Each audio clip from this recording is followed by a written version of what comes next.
मैं गया हूँ, मैंने भी रोया है वहाँ। तो ये भी बताता चलूं कि ऐसे लोगों को मिल रहा है जिनको जरूरत नहीं है। कि वो कौन कौन से इलाके हैं जहाँ पर जो है इस बरसात ने तबाही मचाई है, ज्यादा नुकसान हुआ है।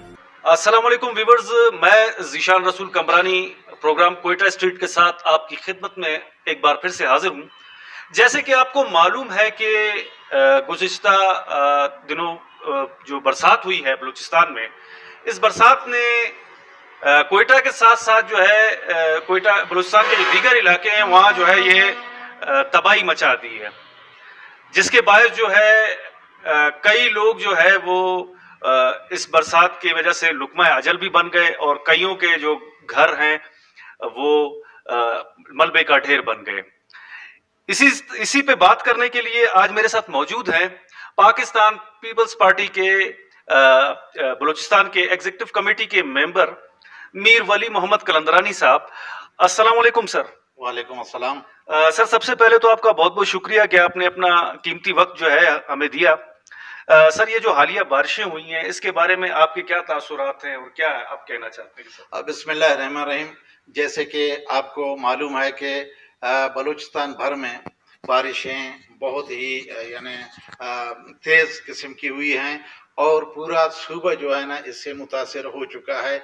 एंड इसी तरह कोयटे के जो नशीबी इलाके हैं वो सब मुतासर हो गए हैं। शुरू दिन जो पहला दिन था बारिश का, उसमें शाम के वक़्त तकरीबन हमारा इलाका जो सरियाब है इसके नशीबे इलाके जितने भी थे वो सब ज़ेर आब आ गए थे और यहाँ तक के दूसरे तीसरे दिन चौथे दिन तक लोग वहाँ से निकलने में नकल मकानी करने में लगे हुए हैं। तो इस नुकसान को इन लोगों की जो है ना मुकम्मल मकानात जो इनके गिर गए हैं इन सबको देखते हुए आपको मैं क्या बताता चलूं कि हमें बेइंतहा दुख भी हुआ इनके लिए। हम इनके शाना बशाना चलते रहे, लेकिन हुकूमत की तरफ से, हुकूमत मशीनरी की तरफ से कोई खातिर ख्वाह इनकी खिदमत नहीं की गई है। और कुछ एक आध ऑफिसर आए हैं, उन्होंने एक टेंट या सिलेंडर इस किस्म की चीज़ें, मेरे ख्याल में वो भी तकरीबन रुपए में 1 पैसे का इमदाद हुआ है। तो इस सिलसिले में मैं ज़िला कोयटा डिप्टी कमिश्नर से, सीएम साहब से और जितने भी दूसरे हमारे अहलकार हैं सरकारी और अपने वज़रा साहिबान से, एमएनए साहिबान से, एमपीए साहिबान से, तमाम पार्टियों के एमपीए साहिबान से गुजारिश करूंगा इसमें आप धड़ेबंदी का शिकार ना हो, इसमें किसी पार्टी को आप न देखें। हैज़ एक मुसलमान, हैज़ एक इंसानियत के नाते आकर इन गरीबों का मदद करें। और ऐसे भी घर हैं मेरे साथ मेरे हलके में कि उनको एक नान शबीना का भी वो मोहताज हो गए हैं क्योंकि उनकी मकानात बिल्कुल गिर गए हैं। अच्छा सर, बेयार और मददगार पड़े हुए हैं। सर, मैं आपसे इसलिए पूछ रहा हूँ क्योंकि मैं आपको देख रहा हूँ कि सोशल मीडिया पर जो है आप जो है ऑन द स्पॉट जगहों पर जो है आप मुझे कई जगहों पर दिखे हैं और वहाँ लोगों के साथ खड़े नजर आए हैं।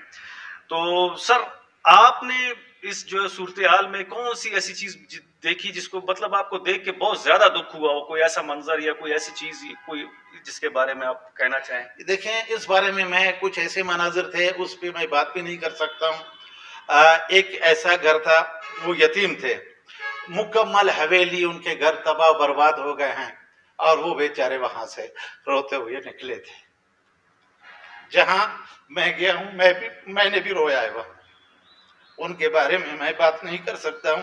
बहैसियत एक मुसलमान, बहैसियत एक बलोच, बहैसियत एक पाकिस्तानी, ऐसे भी मनाजिर मैंने देखे हैं कि वो अभी तक खुदाई में लगे हुए हैं और रात को कोई ठिकाना, कोई छत नहीं, दिन को खाने के लिए कुछ नहीं। इस किस्म के भी मनाजिर हैं। मैं अपील करता हूँ हुकूमत से कि वो मेरे साथ आए, मैं उनको दिखाने के लिए तैयार हूँ और उनकी मदद करें जो कि हम पे फर्ज है। आप मतलब निशानदेही करा सकते हैं ऐसे लोगों की? मैं निशान पूरे आपने जो जितना भी मैंने इतना विजिट मैंने किया है अपनी वसात के मुताबिक, मुझे पता है, जिसमें बेवा भी हैं, यतीम भी हैं, गरीब भी हैं और ऐसे भी लोग हैं اب بھی آپ اگر آئیں گے آپ دیکھیں گے آپ سوچیں گے واقعی یار یہاں کوئی سیلاب یا اللہ کی طرف سے کوئی غضب ان پہ جو ہے نا وہ ہو چکا ہے. تو مصیبت کی اس گھڑی میں اگر ہم کم از کم کچھ نہیں کر سکتے, کم از کم ان کا وہ کیا کہتے ہیں تھوڑا سا ان کو دلاسا دے دیں, ان کو پانی کا ایک گھونٹ پلا سکتے ہیں, ان کو تھوڑا سا آٹا یا راشن دے سکتے ہیں, ایک خیمہ دے سکتے ہیں, سلنڈر دے سکتے ہیں, لیکن اس قسم کی بات نہیں ہے. یہ سامان بھی میں آپ کو یہ بھی بتاتا چلوں کہ ایسے لوگوں کو مل رہا ہے جن کو ضرورت نہیں ہے, وہ خانہ پوری کی جا رہی ہے. اور وزٹ جو لوگ کر رہے ہیں میری سمجھ سے بالا تر ہے کہ وہ کس علاقے کا وزٹ کر رہے ہیں اور کہاں یہ اشیاء خورد و نوش لوگوں کو دے رہے ہیں. ابھی تک جن کا حق ہے ان پہ ہم صحیح معنوں میں پہنچ نہیں سکے ہیں. اچھا سر, آپ تھوڑا سا ہمیں یہ بتا سکتے ہیں کہ وہ کون کون سے علاقے ہیں جہاں پر جو ہے اس برسات نے تباہی مچائی ہے, زیادہ نقصان ہوا ہے جن علاقوں میں؟ نشیبی علاقے جتنے بھی ہیں, جیسے کہ میں نے کہا یہ بلوچ خان کے لیے, اس میں ایسے بھی گھر ہیں نا, وہ جو یتیم کچھ لوگ تھے نا, وہ ابھی تک ایک تو گھر کے علاوہ جو حویلی نما ان کا حویلی تک کچی دیواریں وہ سب گر گئے ہیں. ابھی آپ وہاں جائیں گے آپ کو نام و نشان نہیں آئے گا کوئی چیز کے یہاں کوئی آبادی تھی. مکمل ایک گھر, 2 گھر, 10 گھر, 20 گھر ہیں, سب کے سب مسمار ہو چکے ہیں, منہدم ہو چکا ہے وہ علاقہ. اور وہ اب آج بھی کھدائی کر رہے تھے, میں صبح گیا تھا ان کے پاس, اپنے وہ چیزوں کو جو ہے نا ڈھونڈ رہے ہیں, نکال رہے ہیں. ابھی تک ان کی چیزیں وہاں مدفون ہیں, وہاں کوئی سرکاری اہلکار ان کی مدد کے لیے یا ان کی جو چیزیں وہاں دفن ہو چکے ہیں انہیں ڈھونڈنے کے لیے, نکالنے کے لیے اپنی مدد آپ کے تحت وہ لوگ ہم ان کے ساتھ لگے ہوئے ہیں, ہم کام کر رہے ہیں. بہت شکریہ سر, بہت شکریہ.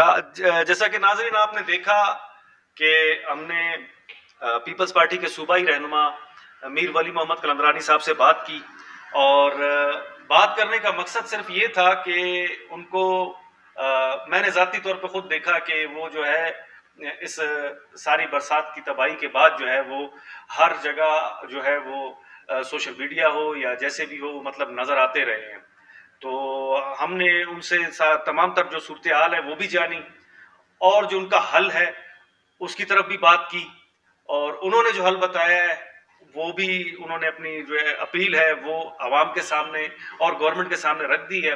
اب جو ہمارے دیکھنے والے جو اعلیٰ عہدیدار ہیں, جو ہمارے وزیر ہیں, جو ہمارے وزیر اعلیٰ صاحب ہیں, تو ان سے میری ریکویسٹ ہے کہ کوشش کریں کہ یہ جو امداد تقسیم کرنے کا طریقہ ہے اس کو جو ہے شفاف بنایا جائے, تاکہ جو ضرورت مند لوگ ہیں ان تک جو ہے یہ امداد پہنچ سکے.